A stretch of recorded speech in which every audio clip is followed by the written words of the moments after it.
Treasure in the Snow, Chapter 5, by Lil. Alga came to check on her every few minutes after that, muttering about her not getting anything done and Celine's expectations. Cherie decided not to bother the woman with questions. She seemed agitated. Her face was red again. When she finally finished, Alga had her come and stay with her while she finished the M-Hall. Now here is a little ball. You roll it and bounce it over there. Where I haven't mopped yet, and I will get this done. You stay where I can see you, you hear? No going in rooms. Yes, and thank you for the ball. Alga's irritation melted for a moment, and she smiled at the happy child. Cherie saw her moment to ask something that had been bothering her. She was sure Alga would know. How many people live here? In the castle? Just us two grannies, the mistress, you know, and there's Darren. Janae, the knight, she's off fighting something or other right now, so she isn't here. She comes and goes. She's the only one the mistress doesn't demand chores of. She shrugged and turned to work again, but Cherie was confused. Who had been at the baths? There had to be more people. That's really it? Yes, dearie. Then it must have been Darren. Must have been Darren what? Have you and your sister and him all lived here long?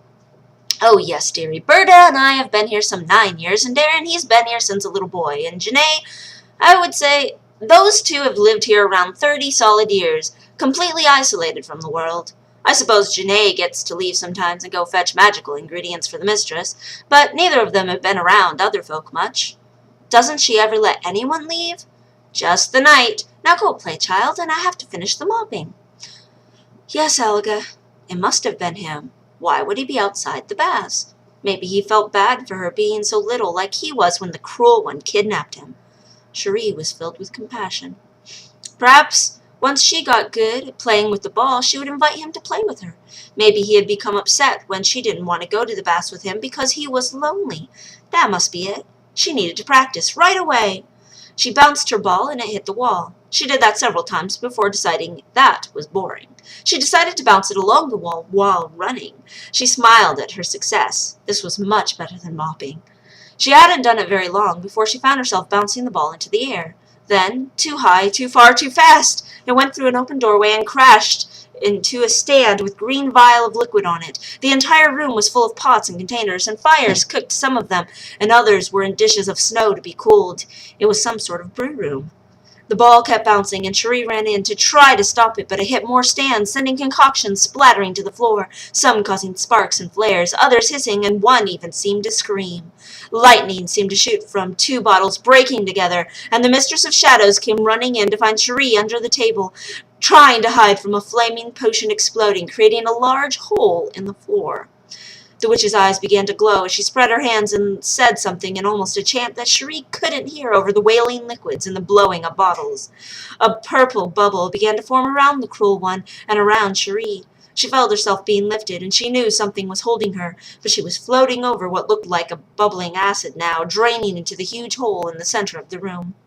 The witch set Cherie down next to her, then folded her hands and brought them to her chest. Cherie could hear her now, what she was saying, while she slowly made the movement. Waste and flames, consume my fame, be warned you hath wrought my wrath. Return to the souls from whence you were once whole. Cherie didn't understand it at all, but the exploding stopped, the lightning stopped, it all stopped. The room remained a mess, liquid spilled everywhere, and the hole was still filling with acid, but the rest was gone, including that horrible screaming. The witch was surveying the room in disbelief. The witch looked down at her finally, anger growing in her lovely face. Cherie tried to back out of the foul-smelling room. She tried to say she was sorry. The witch stepped after the backing child, her eyes turning purple, her face twisting with rage.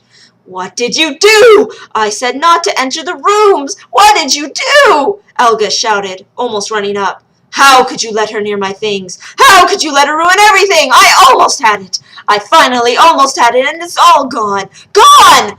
I told her not to enter the rooms, Alga stuttered, cowering before the furious Mistress of Shadows with glowing amethyst eyes. It isn't her fault. Leave her alone, you! Cherie shouted, stepping between the cruel one and the old woman. The witch's eyes widened with blind fury, and she struck the girl.